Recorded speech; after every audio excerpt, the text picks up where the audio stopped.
Eagles schedule, NFL schedule is released in full tonight. We'll get to the leaks as they come in and try to piece together this schedule for you. The Phillies just keep winning here, and we got a lot to talk about. Good morning, Hugh. Good morning, Joe. Good morning, Philadelphia. Listen, if you buy all your groceries from Whole Foods, you have a ton of disposable income because Whole Foods is expensive. Now, I'm not hating on Whole Foods, but damn it, man. I saw somebody in there the other day. I went in there. And I went to buy. I've been trying to find these protein noodles. Like I had a crave for some ramen noodles, but I wanted to try to keep it a little healthy. And they were like $5 for one bag. Was it worth it? I didn't get them. Okay, $5. I'm paying $5 for a bag of noodles. I mean, that's a sixth of a coat for you. But it's like, seeing people in line buying like a ton of groceries, because there was a lot of people in there that bought a ton of groceries, and I'm like, damn. It must have been like $1,000 worth of groceries, because if you go to just a regular grocery store, you're spending about $300. Like, and if you're like, it's just me, so I'm spending like $120. So if it's a family of three, man, that has to be like $1,000 at Whole Foods. Easy. It's a lot. You know what I mean? If that bill goes that high, it is $1,000 at Whole Foods, and you get like organic, grain-fed beef and all this. Like, man, you got disposable because you're a rich individual. Well, inflation talk with you to start the show. All right, 215-592-9494. Lot to get to. Hugh, the Phillies again. They win again yesterday. You know, I wonder if Aaron Nola was listening to. He had to be. To us two in the leading off yesterday. We said we needed length out of Nola. We needed a long start, 7. You know, we were kind of conservative, 7, 8 innings. He gave all 9. Gave all to you. Rested the bullpen. That was the great thing about it, man. It was one of those nights where, you know, we were talking about the catcher and everything and how he looked kind of rocky. To have a night like he had last night and give that bullpen a rest, that's what you needed. That was right on time. It was awesome. A 4-0 win. Phillies now come home for the second part of this home and home against the Mets. We'll get to some Phillies stuff coming up in a little bit, as they are the first team in baseball to reach 30 wins. They're on pace for over 110. This season this is what a 101 season looks like. They have been remarkable. All right. I also have something on my mind, Hugh. I was thinking about this. Well, yesterday we saw the news, and it's official now. Jason Kelce has inked a contract to work at ESPN. Congratulations, Jason Kelce. Somebody got the boot. Yeah. Well, I mean, it's never fun to get fired. Oh, you mean RG3? Yeah, out. You know. Out. Everybody was trying to make this a controversial thing, man. I don't see it the way other people see it. Jason, when you look at that Monday night lineup, like, let's be real. He was the odd man out. Yeah, and this happens, right? Someone's got to go. CBS moved off of Phil Simms, right? Yeah. Every time they bring someone new into a booth, someone's got to go, or to a panel. So, yeah, RG3's out, Kelce's in. Congratulations, Jason Kelce. It's awesome. And we knew this was happening, right? It just was a matter of him, I guess, signing the contract yesterday and making it official. But I was thinking about the Kelce, reality, which is he's gone. He retired. We had the 45-minute retirement speech, and he is hell of a speech too. It was. Had John Richard crying, and it had a lot of people crying. He's no longer an Eagle, and it's interesting because the other day we were talking about Jalen Hurts, right? And we were talking about the expectations and will he be top 5? And Kellen Moore top 5. Can he make him top 5 again? And I had said one of the reasons why I'm skeptical Hurts goes back to being top 5 is, we lost Jason Kelce here, an all-pro center walked out the door. And yet everyone's like, oh, yeah, that'll be fine. Hurts is still going to play at a top 5 level. I think we're underrating the loss of Jason Kelce. An all-pro, not from 5 years ago, from last year, walked out the door. A Hall of Famer walked out the door. I think it's going to take time. And this isn't me saying Cam Jurgens can't play, because he probably can. He played right guard last year. But I think we're underrating the loss of Jason Kelce. He has been one of the best players in the NFL for years, and now we have all this optimism about this offense with all these weapons, and I'm wondering, can they actually replace the best player they had last year, which was Jason Kelce? Hugh, what do you think on this? I mean, it's the reality of football, right? Players come, players go, and even great ones go. I think as a fan base, we're underrating the loss of this guy. He's an amazing player, and he's not here anymore. Oh, no question about that, man. And what I'm about to say is not a slight to him at all, because I think highly of Jason. I think, when you talk about what he was able to do in the NFL and what he brought to the table for the Philadelphia Eagles, it's unmatched at that position. But there were flaws in his game. You saw there were a lot of false starts that he had. There were a lot of blocking assignments that he missed, that he even admitted that he missed that time. And he even said at one point, Joe, that he started to see his game slip just a little bit. Now, granted, with all that being said, he was still able to be a Pro Bowler and still an All-Pro, because that's how good he was at his position. But I think for him, he knew that it was time to get out the game, because he felt his game starting to diminish. Now, as far as his ability and everything like that goes, I'm not about to sit here and try to tell you that Cam Jerk is going to come in and there's not going to be some growing pains.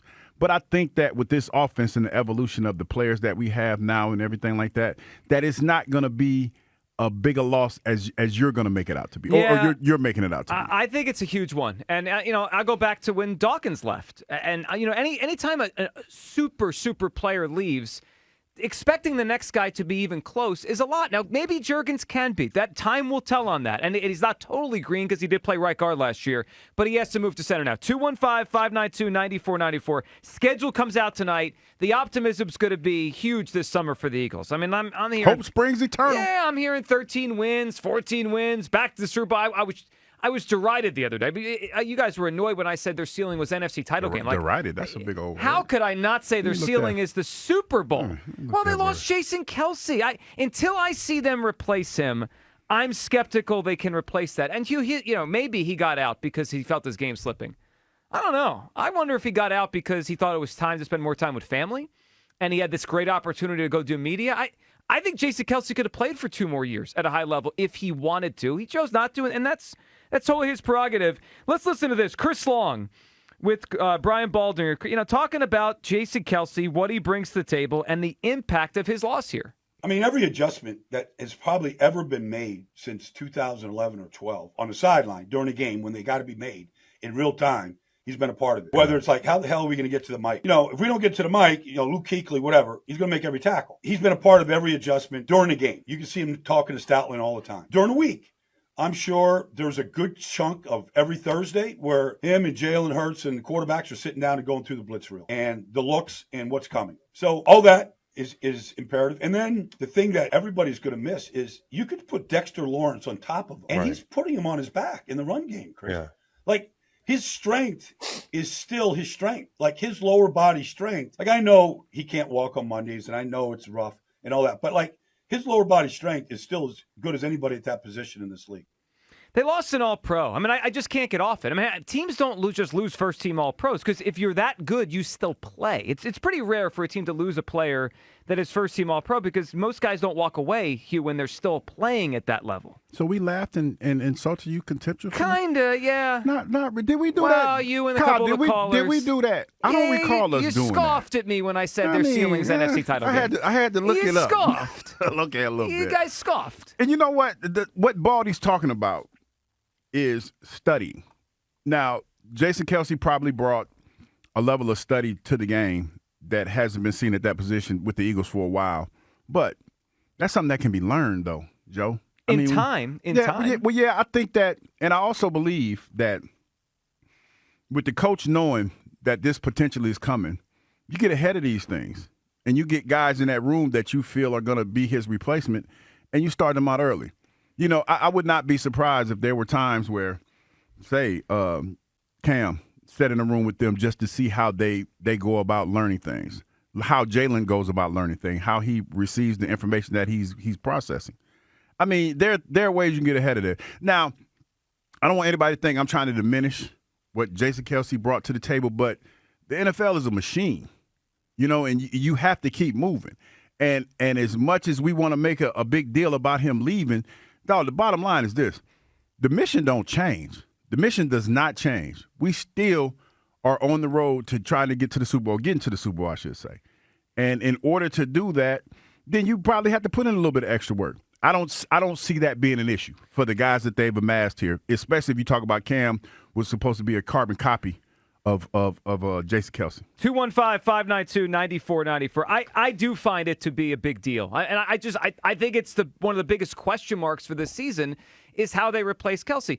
You can find a carbon copy. You could find something similar. It doesn't mean it's the same. It's the same. Yeah, I get it. I'll give you an example. I remember when the Patriots drafted Mac Jones. So Mac Jones is, he's a pocket passer. He's supposed to be smart. He could kind of be like Tom Brady. Well, he sucked.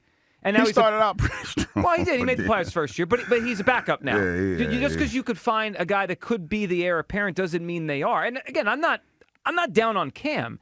I don't think he's Jason Kelce. I think we're underrating this as a fan base. Kelce was a first-team All-Pro. Mm-hmm. He's officially going to TV now. We're like, no big deal. Can we hear one more from Baldy? This is actually Baldy on our station with Robbie E. talking about the game plan stuff that Kelce did. Could Juergens do the same? I remember this year when they were getting ready to play the Rams, and I'm getting text messages from guys in the offensive line room. And they're like, Baldy, did you watch Aaron Donald this week? I'm like, yeah. He ruined the Indianapolis Colts. Like, I saw him do the whole thing. They're like, he's an animal. I go, yeah, he is. But you got to – and there's Kelce going, okay, this is what we're going to do, Scout. This is what we're going to do, Lane. This is how – I mean, he put the whole game plan together, basically, to shut Aaron Donald out. Like, I don't know if Cam Juergens would know how to do anything like that. That's a major one. Like, the mental part of this, maybe at some point – Juergens will get there, Hugh. I don't know if he's going to be ready to be there week 1, week 2, week 3, or even this whole first season. Yeah, we don't know, but it's his job to be. So if my thing is this, when you're replacing somebody that was as important as Jason was to this offense, I just feel like you put yourself in the best position. You're never going to be him. Let's just say that. And there's always going to be comparisons to him, but you have to put yourself in the best possible position that the fall-off won't be that great. And I think that's what they're going to do. And when I say that, I don't just mean him as an offensive lineman. I mean that offense as a whole. The unit, yeah. Yeah, the offense as a whole. And I think that's what people tend to forget, that when I speak of football, I'm not talking about the individual. I'm talking about the sum of the whole. And the fact that he's not going to be out there, there are going to be things that you're going to do different. Like, to be honest, I'm going to be curious to see how the tush push works, or even if they try to tush push as much as they did. Great point. Because he was a big part of that. So that might be a part of their game that might not be as great. That might have been the best thing they did last year. Yeah, seriously. So it might be one of those things, Joe, where that might not be a part of the arsenal. Well, so they're going to have to find ways to compensate for him not being out there. But I don't think that it's impossible. No, it's not impossible. There seems to be a sense the Eagles' offense is better. The Eagles' offense is going to be great. And my biggest question is that their most important player just walked out the door. The guy that's been their best offensive player for, I'm trying to think when he reached that level, 7 years? 7 years, him and Lane have been their two best offense players. Well, one of those guys has walked out the door. 215-592-9494. All right, it's official now. Jason Kelce has signed with ESPN. We know he retired a couple months ago. Are we, as a fan base, underrating the loss here as we get we wait for the full schedule release tonight?